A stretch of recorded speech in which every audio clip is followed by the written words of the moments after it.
Very good morning to all of you, all my dears. Welcome to the world of biology. And yes, we are going to start with a chapter called as Human Health and Disease. और इसमें हम लोग एक बहुत प्यारा सा topic start कर रहे हैं जिसका नाम है Acquired Immunity. Now, acquired immunity is what? It is also termed as adaptive or specific immunity, my dear.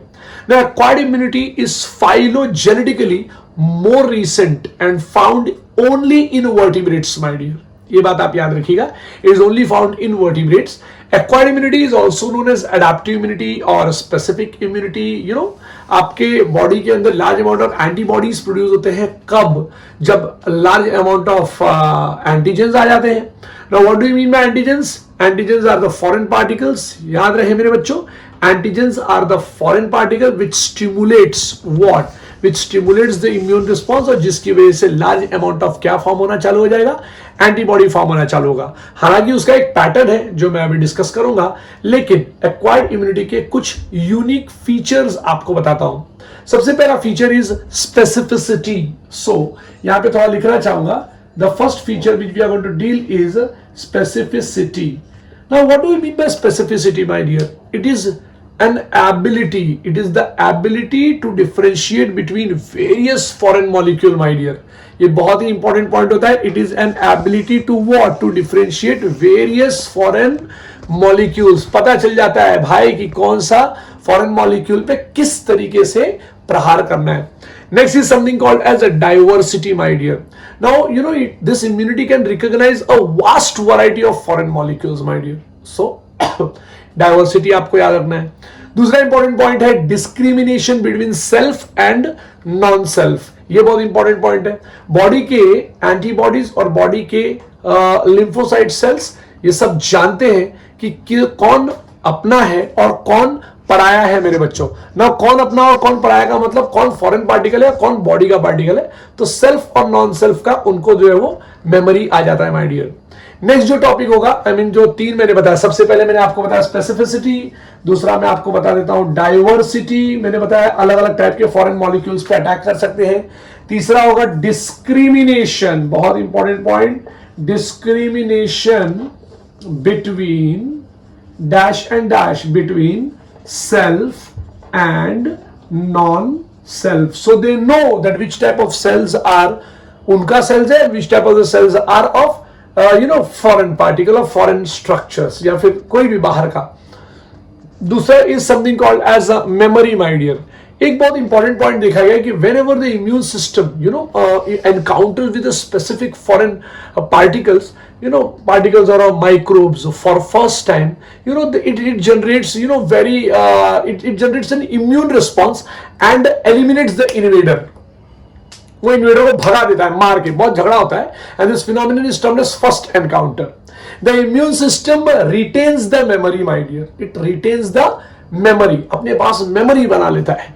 And memory बनाने के बाद जब सेकंड एनकाउंटर होता है तो इट इज सो क्विक, इतना फास्ट होता है कि सामने वाला समझ नहीं पाता और बॉडी उसको अटैक कर देती है. And that is what is something called as acquired immunity. और एक्वायर्ड इम्यूनिटी के बहुत जबरदस्त फीचर्स. सो ये फीचर्स को मैं देखूंगा मेमोरी. सो याद रहे मेमोरी बना लेना ये एक बहुत जबरदस्त आदत है. तो दूसरा इंपॉर्टेंट पॉइंट, अब आप मेमोरी वाली बात अगर आप देखेंगे तो आपको पता चलेगा कि इस पूरे वर्ल्ड में जितने भी पार्टिकल्स उड़ के आपके बॉडी के अंदर आते हैं, and if they are antigen, yes they will be killed और they will be degraded by the help of production of antibodies. So हर एक चीज का मेमोरी और हर एक चीज का specificity, discrimination between self and non self and diversiform या फिर diversified phenomenon of something called as acquired immunity is seen. Acquired immunity or specific immunity is basically of two types. एक होता है humoral immunity system और दूसरा होता है cell mediated immune system. Now what do you mean by humoral? मैं आपको बता दूं मेरे बच्चों, humoral, humori, इसको humoral को humori लेते हैं and इसका मतलब होता है serum and other body fluids. तो ये system ना डाइवर्सिफाइड प्रोटीन्स होते हैं. They are basically termed as immunoglobulins, also termed as antibodies. देखिए मैंने एंटीबॉडीज बनाया हुआ है. सो ये एंटीबॉडीज फ्लूइड के फॉर्म में होते हैं and they defend against what that virus, bacteria. whenever these virus and bacteria enter into the blood and lymph, शब्द याद रहे. बैक्टीरिया एंड वायरस अगर घुसा, so they will be this protein will attack them and पूरा invade करके inactive कर देते हैं उस वायरस और उस बैक्टीरिया को। सो ये एक पॉइंट आपको याद रखना है। दूसरा है सीमिस, मतलब सेल मीडिएटेड इम्यून सिस्टम। पहला वाला था ह्यूमरल इम्यून सिस्टम, दूसरा वाला था सेल मीडिएटेड इम्यून सिस्टम। तो बहुत important point, cell mediated immune system ये सिस्टम है जो फंगाई एंड प्रोटिस्ट्स को मारता है, पैथोजेंस को मारता है, जिसका नाम फंगाई एंड प्रोटिस्ट्स को होता है, and which they enter whenever these fungi and protists, when they enter in a body, my dear, what happens, this system reacts and head to head झगड़ा होता है, मतलब सेल टू सेल झगड़ा हो जाएगा ऐसा, और फाइटिंग इतना ज्यादा हो जाएगी कि finally they will kill the basically the fungi और अ प्रोटिस्ट। तो cells of acquired immune system में हम लोग सबसे पहले बात करेंगे लिम्फोसाइट्स का। Now lymphocytes are basically what, they are a type of a WBC cells. So these lymphocytes are found where, अगर कोई पूछे तो उसको बोलो कि लिम्फोसाइट सेल्स में, these lymphocyte cells are basically found in a bone के अंदर एक जगह होती है, इसका नाम होता है बोन मैरो कैविटी, राइट। तो ये बोन मैरो कैविटी में बोन मैरो सेल्स प्रेजेंट होते हैं। So these are bone marrow cells, ठीक है, also termed as stem cells मेरे बच्चों। So both kind of lymphocytes, मैं आपको वापस बता दूं, WBC व्हाइट ब्लड सेल्स के बहुत सारे टाइप्स होते हैं, उसमें से एक टाइप होता है लिम्फोसाइट्स, प्लीज याद रखना। अब मैं पूरा eosinophil, basophil, neutrophil, monocytes, lymphocytes ऐसा सब नाम लूंगा नहीं, मैं आपको इतना बताऊंगा कि WBC सेल के बहुत सारे टाइप्स होते हैं। बेसिकली वो ग्रैन्युलो और अग्रैनुलोसाइट्स में डिवाइड होते हैं, उसके बाद दे गेट डिवाइडेड। लेकिन आप इतना याद रखना कि WBC का एक टाइप है जिसका नाम है lymphocytes. Okay my dear. So जब मैं लिम्फोसाइट सेल्स की बात करता हूं तो लिम्फोसाइट सेल्स पैदा कहां होते हैं, ये पहला पॉइंट आएगा। तो lymphocyte cells they born in something called as a bone marrow cavity के अंदर। अब किससे पैदा होते हैं, तो वो पैदा होते हैं बोन मैरो सेल्स से। अब बोन मैरो सेल्स का दूसरा नाम क्या होता है, they are nothing but a stem cell in a bone marrow. अब एक बात जरा ध्यान से सुनिएगा, अगर वो बोन मैरो के अंदर, याद रखना मेरे बच्चों क्या बोल रहा हूं, अगर वो bone marrow cells, stem cells ने जब लिम्फोसाइट पैदा किया और वो लिम्फोसाइट वहीं पे मैच्योर हुआ, पैदा भी बोन मैरो कैविटी में हुआ और मैच्योर भी वहीं पे हुआ, अगर ऐसा हुआ है मेरे बच्चों, such type of lymphocytes are termed as B lymphocytes, my dear. Now what are they termed as? B lymphocyte. Now why they are termed as B lymphocyte cells? B lymphocyte cells are the type of cells which are produced in bone marrow cavity or in bone by the help of bone marrow cells, and please याद रखना, and they mature there मेरे बच्चों. Once they get matured in a bone marrow cavity, these B cells will migrate to lymphoid tissue मेरे बच्चों, such as liver, spleen, lymph node for final maturity. Please याद रखना, ये तीन नाम आपको याद होने ही चाहिए, लिवर, स्प्लीन और लिम्फ फॉर फाइनल मैच्योरिटी, और वहां से they make a very big हंगामा, मैं आपको वो बताऊंगा। Now there are certain cells जो पैदा तो बोन मैरो सेल में होते हैं, मतलब बोन मैरो कैविटी में होते हैं, और बोन मैरो सेल्स उनको पैदा करते तो हैं, but for maturity they go, they get transferred from bone marrow cavity से they get transferred to a gland called thymus gland. ये थाइमस ग्लैंड यहां पर होता है, as soon as you reach puberty thymus gland छोटा हो जाता है। सो थाइमस ग्लैंड पे वो पहुंचने के बाद वो मैच्योर होता है थाइमस, याद रहे, थाइमस ग्लैंड में। सो थाइमस ग्लैंड में मैच्योर हुआ, इसलिए उसका नाम रख दिया गया T lymphocyte. So T for thymus, please याद रखना। सो टी सेल्स और थाइमस में मैच्योर हुआ वो T cell, T lymphocyte, constantly, they leave the thymus and they pass to lymph node and spleen मेरे बच्चों, and you know what they do? T lymphocyte cells deals with cell mediated immune response.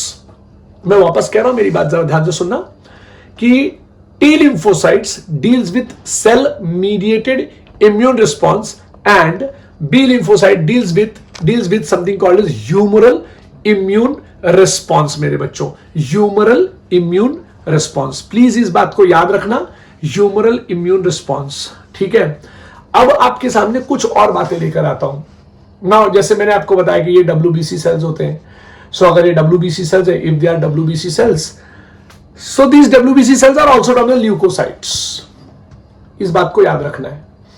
And lymphocyte is very much involved in something called as, देखो leucocyte शब्द कहा मैंने WBC sales के लिए।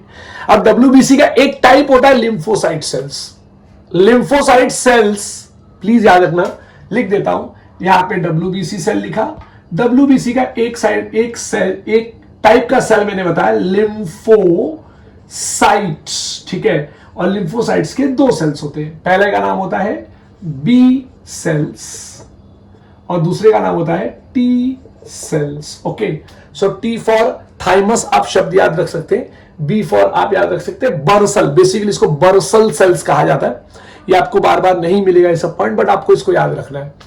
सो जैसे मैंने आपको बताया पूरा पॉइंट याद रखना है। Now next we are going to start with something called as mechanism of action response by B cells and T cells. So my dear, now here we are going to deal with the very important topic called as mechanism of something called as B cell to antigen. मतलब what type of response, मैं बोल यहाँ पे लिखने वाला हूँ mechanism of action, मतलब response, ठीक है, response of B cell to antigen हम ये पढ़ने वाले हैं।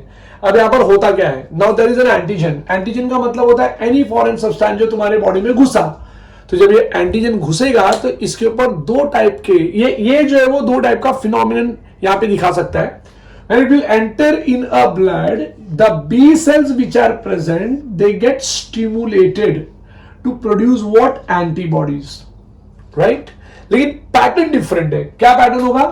Once the antigen specific B cell is activated by antigen, माने एक बार ये एंटीजन ने आके बी सेल को टच भर कर दिया है, ऐसे B cell gets stimulated, gets activated and starts multiplying and produce what? They produce something called as clone of plasma cells मेरे बच्चों। Not only it produce clones of plasma cell, but it also produces a memory B cell. मेरी बात याद रखिए, दो type के sales produce कर रहा है। मतलब मैं ये कहूंगा कि B cell is going to produce two things, two different type of a cell. The very first is a plasma cell and the second is something called as memory B cell. जब ये दो चीजें produce होंगी तो आप ये भी देख लीजिए कि plasma cell starts producing 2000 antibodies per second मेरे बच्चों। 2000 एंटीबॉडी मतलब ऐसे 2000 एंटीबॉडीज पर सेकेंड प्रोड्यूस करेगा मेरे बच्चों। ही not only that, this antigen क्या करते हैं? दे ऑल्सो स्टिमुलेट, याद रखो मेरे बच्चों, now these antigen also stimulate, these antigen लिख देता हूं मैं यहां पे, दीज एंटीजन, ठीक है, also stimulate to whom? They also stimulate something called as T helper cells. Please याद रखना what I told. These antigen also stimulates what? T helper cell. और एक बार ये T helper cell एक्टिवेट हो गया तो ये हेल्प करेगा production of more antibodies. Pattern थोड़ा डिफरेंट है लेकिन आपको समझाऊंगा मैं। बी सेल पे वापस आ जाता हूं मैं। Now plasma, now B cell, it give rise to plasma cell and memory B cell. Now basically what do you mean by plasma cell? The plasma cells are the type of a cells which have very short lifespan, few days के, कुछ दिनों के रहते हैं, and they secrete a large number of what? Antibodies during this period. मतलब अगर किसी को कोरोना वायरस ने पकड़ लिया है तो आप इस बात को ध्यान से सोचिए और समझिए कि उसके बॉडी के अंदर कितना ज्यादा प्लाज्मा सेल्स प्रोड्यूस होगा जो in turn will produce a large number of antibody. The next what we are going to start is something called as a memory B cell. Now after disappearance of the infection, अब infection मान लीजिए चला गया, after disappearance of the infection some activated B cells remains as memory cell मेरे बच्चों। They have a longer lifespan होता है उनका, and some live for whole life in an individual, my dears। कुछ तो जिंदगी भर रह जाते हैं, जैसे स्मॉल पॉक्स हो गया, चिकन पॉक्स हो गया, मीजल्स हो गया माय डियर। चिकन पॉक्स और मीजल्स के जो सेल्स होते हैं ना, मतलब पहली बार चिकन पॉक्स अगर हुआ रहेगा तो they would have produce large number of plasma cell and memory B cell उसने प्रोड्यूस किया रहेगा। उस मतलब कौन? B lymphocyte. तो B lymphocyte would have produce large number of plasma cells and memory B cells, और ये memory B cells life time तक रह गया, लाइफ टाइम तक रह गया। आपको कैसे पता चलेगा? मुझे कैसे पता चलेगा? मुझे वापस चिकन पॉक्स कभी होगा ही नहीं बेटा। तो अगर मुझे वापस चिकन पॉक्स नहीं होगा या मीजल नहीं होगा मुझे, तो मुझे ये समझ लेना चाहिए कि इस टाइप के जो सेल्स प्रेजेंट है वो मेरे बॉडी के अंदर है, और जिस दिन ये मेमोरी सेल मर गया या कुछ प्रॉब्लम हो गई, मुझे कहीं ना कहीं से वापस चिकन पॉक्स होने का चांसेस है। प्लीज याद रखना मेरे बच्चों। मेमोरी सेल्स कहां स्टोर होते हैं, ये बात याद रख लीजिए। Memory cells get stored in something called as spleen and lymph node. Please याद रखना, spleen and lymph node, they remain dormant and they get activated once again by the same antigen मेरे बच्चों। Now let us start with a very important topic called as mechanism of action of T cell। जैसे यहां पर आप B cell देख रहे हो, वैसे T cell का भी मैकेनिज्म मैं आपको बता दूं। Like B cells मेरे बच्चों, they are separated, there is a separate T cells। T cells का मतलब क्या हो गया? वो सेल जो थाइमस में मैच्योर हुए, थाइमस ग्लैंड में। एंड जब ये होता है यहां पे, तो इनका लाइफ स्पैन, ये जो T cells का जो लाइफ स्पैन होता है, it is around 4 to 5 years। Book में नहीं दिया, आप याद रखना मेरी तरफ से। T cells are produced into what? Into different type of cells मेरे बच्चों। तो टी सेल्स जो है वो अलग अलग टाइप के होते हैं। मैं जरा ये भी आपको बता दूं, तो ये एक्शन मैं यहां पे कर दूंगा टी सेल्स के लिए। चलो लिख देता हूं यहां पे मैं टी सेल्स, ठीक है, ओके। और इसके बाद मैं यहां की सारी चीजें मिटाने वाला हूं, ओके। ये पूरा पार्ट मिटा दूंगा यहां से, ऐसे डन। ये एक बार मिटा दिया, तो अब हम लोग के लिए जगह मिल जाएगी टी सेल्स के लिए। अब आपको ये समझ में आ गया कि बी सेल्स कितने खतरनाक होते हैं। They have an ability to produce a plasma cell and a memory cell both. Please याद रखो, the plasma cell and the memory cell. So अब यहां पर क्या होता है मेरे बच्चों, याद रखो। सबसे पहला जो टी सेल मैंने बताया, जैसे टी सेल्स जो होते हैं, ये टी सेल्स के टाइप्स होते हैं। तो सबसे पहला कौन सा टाइप होता है? It is something called as killer T cell. Please याद रखो, it is termed as what? Killer T cell. मतलब कमाल है ना, थाइमस टी सेल्स का भी टाइप्स है। किलर टी सेल्स, पहला point, these cells migrate to the site of infection and produce a chemical. तो किलर टी सेल क्या करेगा बाबा? They will reach to the site of infection and will produce dash. Will produce क्या? Produces dash. तो it produces chemical. ऐसा chemical produce करेगा which attracts, please याद रखना, विच अट्रैक्ट्स। किसको अट्रैक्ट्स करेंगे? ये they will attracts, which attracts what? They attract something called as क्या? They will attract something called as WBC cell. तो लोग पूछेंगे भाई कौन सा WBC सेल? तो एक नया नाम आया आपके सामने, फैगोसाइट्स, ठीक है। सो दीज आर फैगोसाइट्स मेरे बच्चों, प्लीज याद रखना। And stimulate them to do what? Stimulate them to eat और फीड, राइट। ये इसको स्टिमुलेट कर देंगे, कौन? यही लोग। ये कौन sir? T cells. Killer T cells will stimulate किसको? Stimulate WBC cells to feed, है ना। To feed what? To feed on anti, ये प्लीज याद रखना, them to feed on antigen more vigorously. To feed on antigen more vigorously. Please याद रखना, ये point बहुत इंपॉर्टेंट है। हाँ क्या? ठीक है। तो बहुत तेजी से क्या करेगा? ये खा लेगा। सो मोर विगरसली माय डियर, बहुत तेजी से खाएंगे। दे also release a chemical, do you know that मेरे बच्चों? They release a chemical which attracts other T sales also. So they will release what? वापस बोलना पड़ेगा मुझे। प्रोड्यूस केमिकल तो किया ही, फिर आएगा दे आल्सो। तो लिख देता हूं मैं यहां पे, आल्सो रिलीज व्हाट? केमिकल्स, ठीक है। चलो केमिकल लिया। एंड अट्रैक्ट्स क्या? Attracts other T sales also. अरे बाबा कितना कमाल हो गया। तो पहला पॉइंट क्या है कि they will produce chemicals which attracts WBC cells, right. They stimulate WBC cell. देखो, killer T cells stimulate WBC cell to feed on antigen, और उसके बाद antigen more vigorously, and they also release chemical which attracts other T cells. My dear, killer T cells का एक और तरीका होता है, दे प्रोड्यूस व्हाट मेरे बच्चों? इधर बना देता हूं, they produce a chemical called as perforins. इतना जबरदस्त ये केमिकल है, ये होल फॉर्म कर लेगा, तो इट विल फॉर्म होल। अच्छा लिख देता हूं यहां पे, फॉर्म्स होल इन बैक्टीरिया। ठीक है, तो forms hole in what, bacteria. Bacteria बोल दूं, माइक्रोब्स बोल दूं, जो भी चाहिए आप वो लिख सकते हो। तो मैं यहां पे बैक्टीरिया की जगह पे माइक्रोब्स लिख देता हूं, ताकि आपको बैक्टीरिया के साथ साथ और भी बहुत सारे लोग इस केस में आ जाए। फंगा है ना, सब है। दूसरे आ जाते हैं helper T sales. Now what do you mean by the word helper T sales? बेटा ये भी बहुत इंपॉर्टेंट है। हेल्पर टी सेल्स कहां लिखूं? अच्छा ये समझ में आया किलर टी सेल्स के बारे में। मैं 1 मिनट के लिए हटता हूं, जरा एक बार चेक कर लो, ठीक है।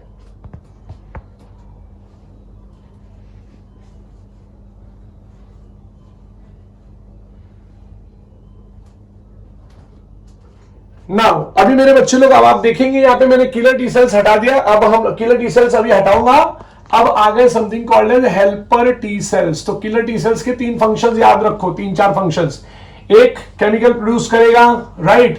तो उस केमिकल को प्रोड्यूस करने से क्या होने वाला है? उस केमिकल को प्रोड्यूस करने से they will become very much active ना, हाँ ना, दे विल स्टिमुलेट ना मेरे बच्चों, एंटीजन। अच्छा, दे will produce a chemical which can create a hole और बोर कर देगा, होल कर देगा इन माइक्रोब्स। हेल्पर टी सेल्स का बात कर लेते हैं। चलो नया नाम आया, हेल्पर टी सेल। इसके पहले क्या था? किलर टी सेल था। नाउ किलर टी सेल क्या करता है? Killer T cells are the type of a structure. वापस बोल देता हूं, फिर उसके बाद स्टार्ट करूंगा। Now this cell migrate to the site of infection, point number 1। दूसरा, they produce chemical, point number 2। Which chemical? The chemical which attracts phagocyte, ठीक है, point number 3। stimulates phagocytes to feed on antigen more vigorously, right? 14 point यहां पे, they release certain chemicals to attract more T cells, right my dear, and killer T cells produce a whole forming protein called as perforin मेरे बच्चों, which make nothing but what, which make a hole, शब्द याद रहे मेरे बच्चों, which make a hole in the microbes मेरे बच्चों, ठीक है। नेक्स्ट हम लोग बात करेंगे हेल्पर टी सेल्स का। Point number 1, helper T cells stimulate B cells. पहला शब्द लिखोगे, हेल्पर टी सेल्स स्टिमुलेट्स किसको? अमित सर को? नहीं रे बाबा, helper T cells stimulates B cells, and ये स्टिमुलेट करके बी सेल्स को टू प्रोड्यूस व्हाट? क्यों स्टिमुलेट करेगा? To produce more antibody. आप देखिए कितना कमाल का बात है। Helper T cell is doing what? Helper T cell is stimulating B cell to produce more antibody.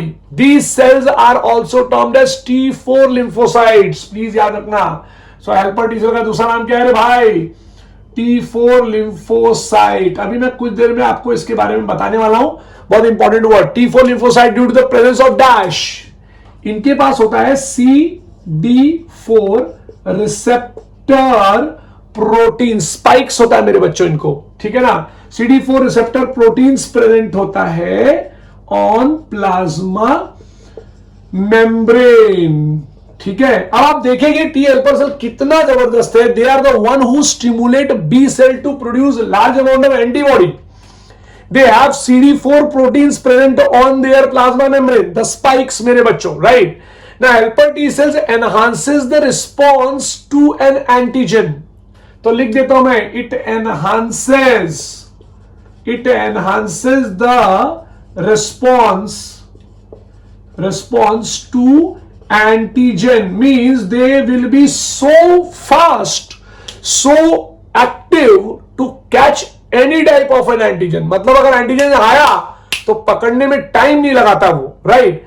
And this cell secrete lymphokines called as interleukins. बहुत इंपॉर्टेंट पॉइंट है। This cell secretes lymphokines called interleukins. Leukins. Now what is the function of interleukins, आप ये पता करके मुझे बताएंगे, but आप याद रखिए यही वो सेल है जिसको HIV वायरस पकड़ लेता है माय डियर। बहुत ही खतरनाक केस हो जाता है। And as soon as HIV virus destroys this helper T cell CD protein, now there is no one to stimulate B cells. और एक बार बी सेल्स ने एंटीबॉडी प्रोड्यूस नहीं की, आप याद रख लो, आपका रोग प्रतिकारक शक्ति stop. It's very important to understand मेरे बच्चे, बहुत ही ज्यादा प्रॉब्लमेटिक फिनोमिनन है जिसको आप समझने की कोशिश कीजिए कि HIV directly kills CD4 sales, जिसका मैंने नाम बताया। चलो आगे चलते हैं। There is one more cell called as suppressor T cell, ठीक है। तो मैं इसको मिटाऊंगा अभी यहां पे, ठीक है। तो ये टी सेल्स का ये तीसरा जो है वो मैं आपके सामने पॉइंट रखने जा रहा हूं। पहला वाला था किलर टी सेल, दूसरे वाले का नाम था हेल्पर टी सेल, और तीसरे वाले का नाम है suppressor T cell. Suppressor T cell. Now suppressor T cells क्या होता है बेटा, बहुत ज्यादा important. Suppressor T cells are the type of a cell when the infection is conquered, मतलब हम लोग ने लड़ाई कर ली एकदम जबरदस्त, एंटीबॉडीज ने मार दिया जम के, बैक्टीरिया माइक्रोब सबको मार के एकदम धराशायी कर दिया। धराशायी करने के बाद क्या होता है, तो भी वो फाइटिंग चलते रहता है, so the entire immune system has to be suppressed. बोलना है भैया आप झगड़ा नहीं करना है, रुक जाओ।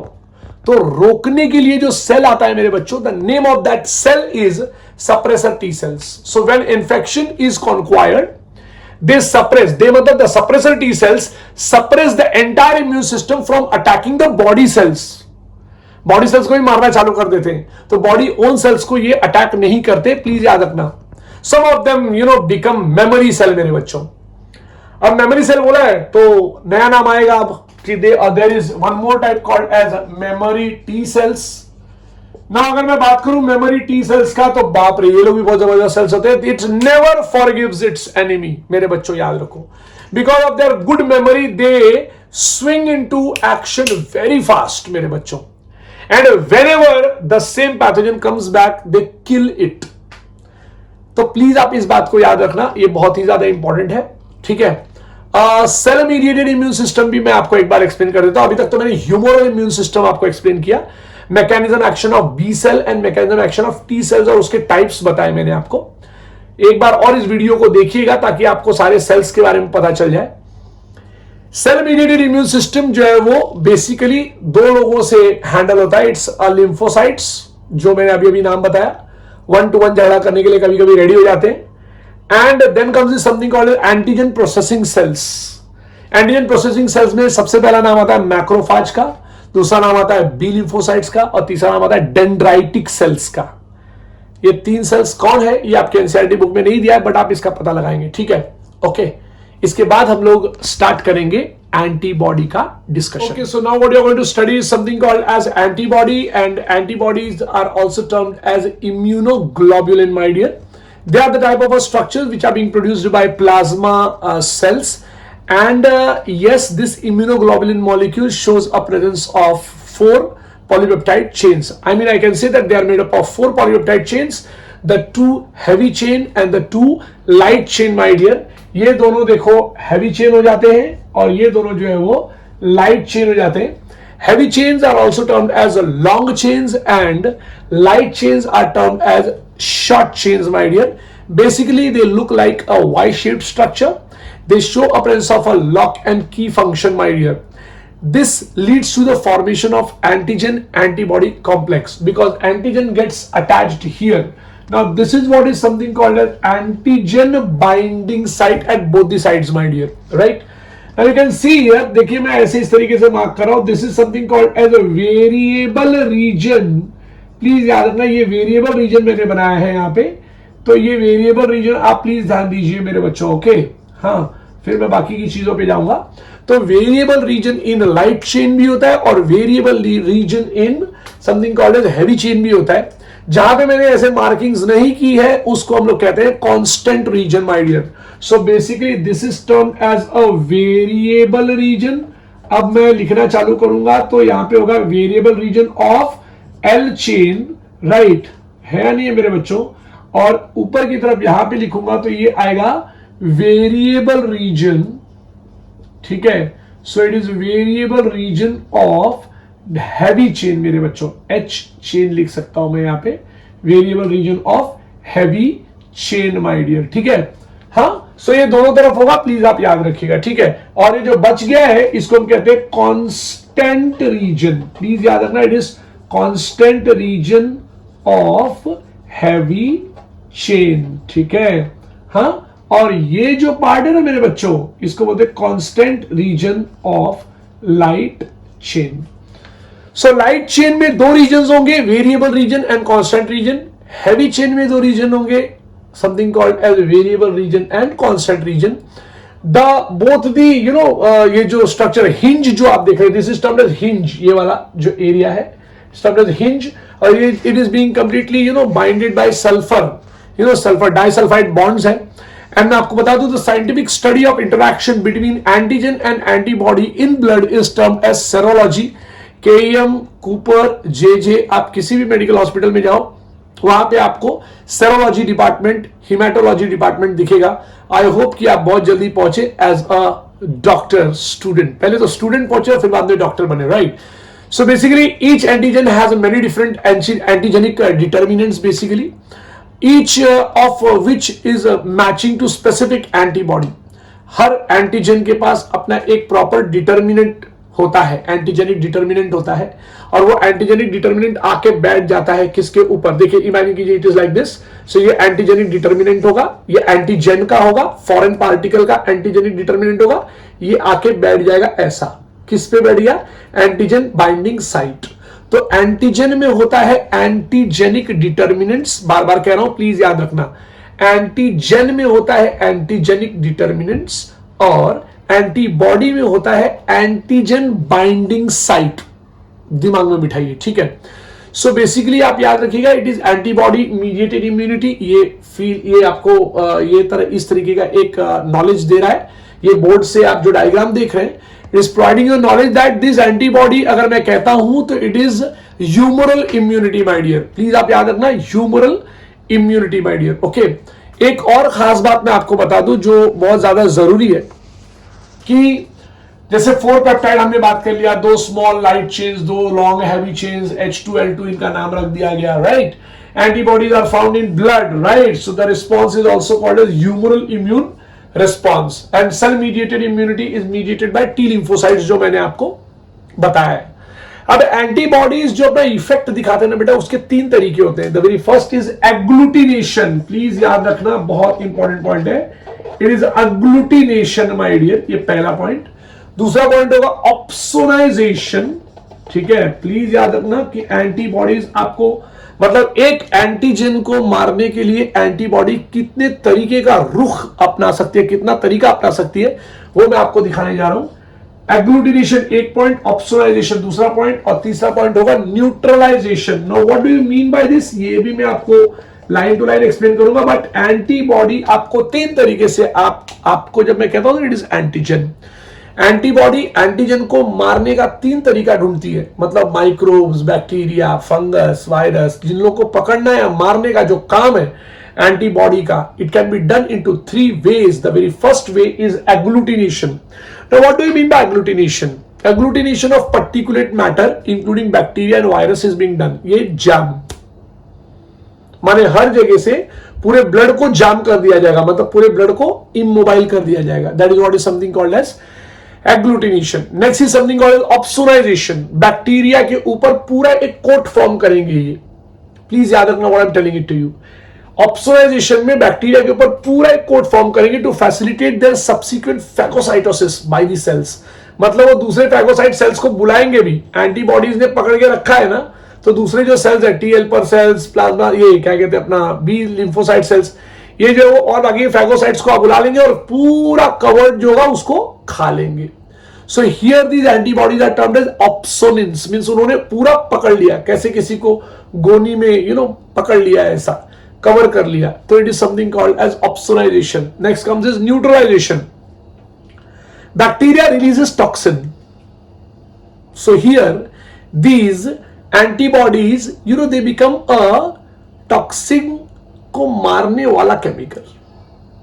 सो neutralization of toxin released by bacteria, ध्यान से सुनो क्या बोल रहा हूं मैं, they neutralize, these antibodies will neutralize the chemical, toxin chemical produced by bacteria clump. Bacteria को मारने नहीं गई, ये क्या किया, बैक्टीरिया से जो केमिकल निकल रहा था, प्लीज याद रखना what I am telling, bacteria से जो केमिकल निकल रहा था, फॉर एग्जांपल टिटनस टॉक्सिन, ये बहुत अच्छा एग्जांपल है बच्चा, आप इस बात को याद रखना। Tetanus toxin is one of the best thing which I want to tell you all.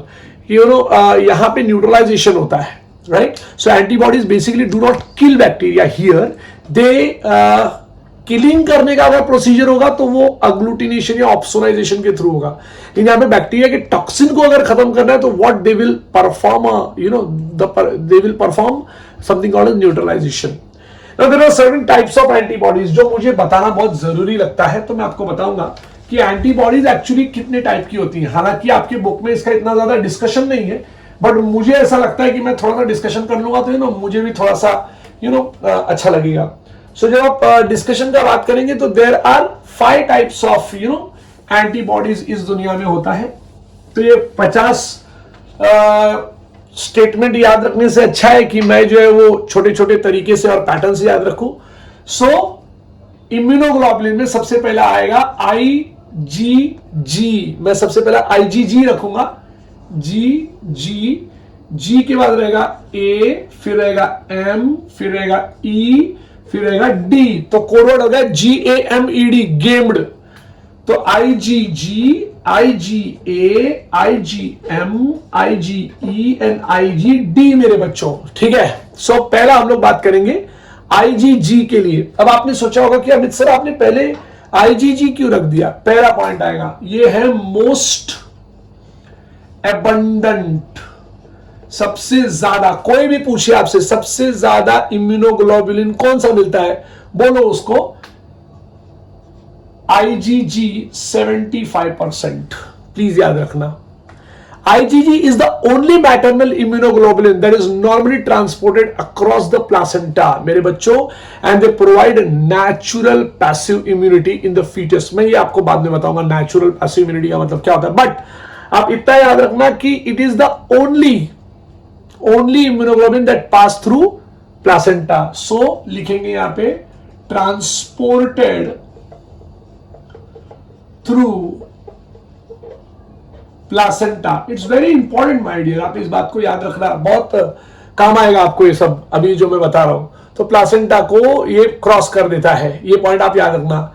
IgG is also present in milk, तो ये भी पॉइंट आप याद रखना, प्रेजेंट इन मिल्क। बहुत इंपॉर्टेंट क्वेश्चन आता है कभी कभी एग्जाम में बिठाइए, प्लीज आप इसको याद रखना। दूसरा IgG का एक खास बात और है, they protect the body fluids, so protects the body fluid. तो प्लीज ये छोटी छोटी बातें याद रखना, भूलना मत, right?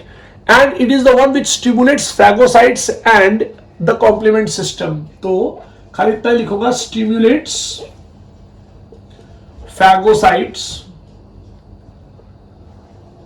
Phagocytes and complement system, ठीक है।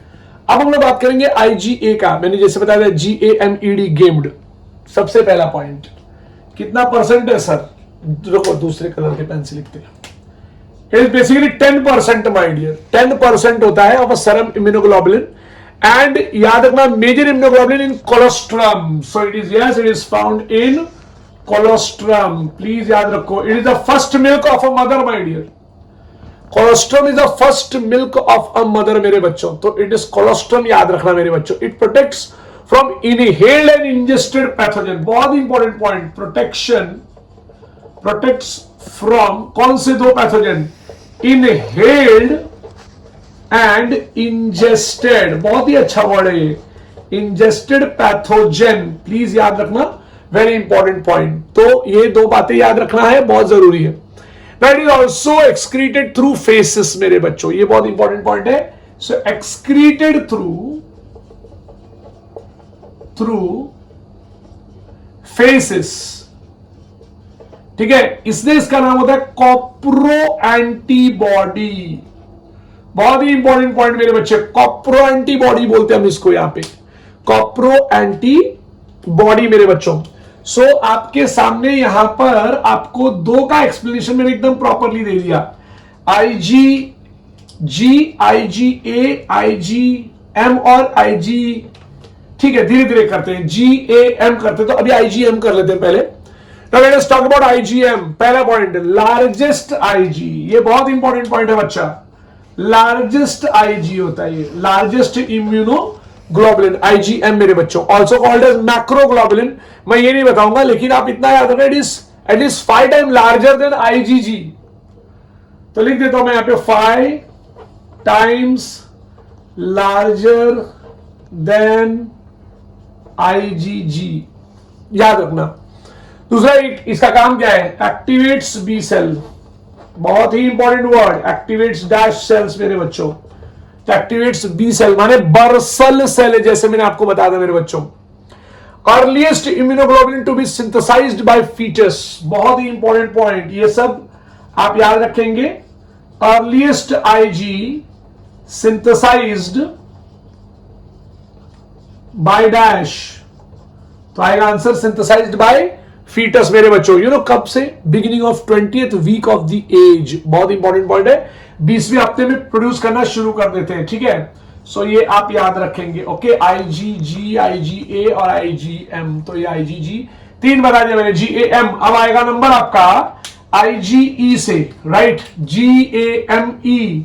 तो IgE के बारे में कुछ अच्छी बातें कर लेते हैं। Point number 1, immunoglobulin was very first time discovered in 1966 by Ishizaka.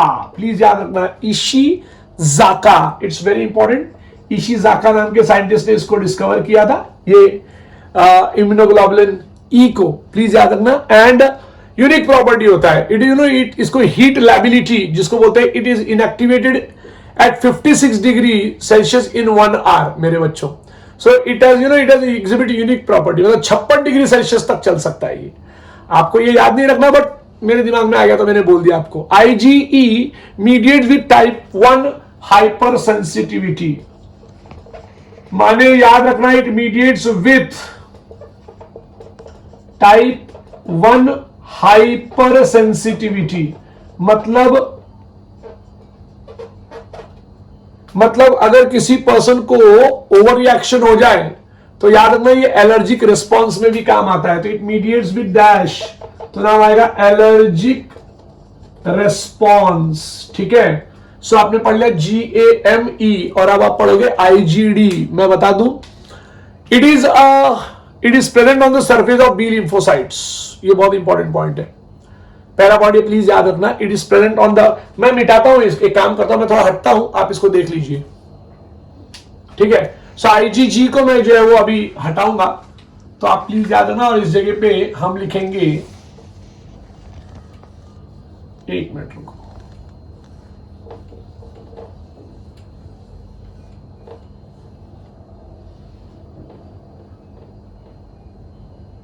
Okay. So now we are going to start with IG, क्या स्टार्ट करेंगे बोलो मेरे बच्चों?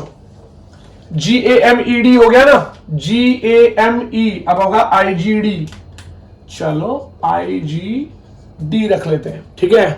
अब पहला point, present on the surface of a dash, तो मैं लिखूंगा present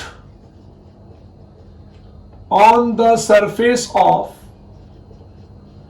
what? Surface of lymphocytes, ये पहला शब्द याद रखोगे। सरफेस ऑफ डैश, तो सरफेस ऑफ क्या? लिम्फोसाइट्स। IgD का पहला पॉइंट तुमको याद हो गया। दूसरा point, which are it is the one which is producing, ये लिम्फोसाइट्स प्रोड्यूस करते हैं प्लाज्मा सेल्स, प्लीज याद रखो मेरे बच्चों। So they are present on the surface of a lymphocyte which produces what? Plasma cells. So IgD activates, मैं तो ऐसे कहूंगा कि IgD activates the B cell to produce or secrete other antibodies. तो IgD क्या करता है मेरे बच्चे? एक्टिवेट करता है, ठीक है ना। एक्टिवेट्स क्या? अगर मुझे कोई पूछे तो मैं बोलूंगा एक्टिवेट्स डैश सेल्स। मेरे बच्चों में लिखूंगा IgD activates B cell to secrete other antibodies, ठीक है मेरे बच्चों। तो आपका यहां पे ये पूरा टॉपिक ओवर होता है माय डियर, अदर एंटीबॉडीज लिख देते हैं, ठीक है। तो आपका topic now it is going to get over. Now in next lecture will be discussing different type of immunity, मतलब एक्टिव इम्यूनिटी, पैसिव इम्यूनिटी, वो सारी चीजों के बारे में डिस्कस करूंगा मेरे बच्चों। So thank you to all of your my dear, have a good day.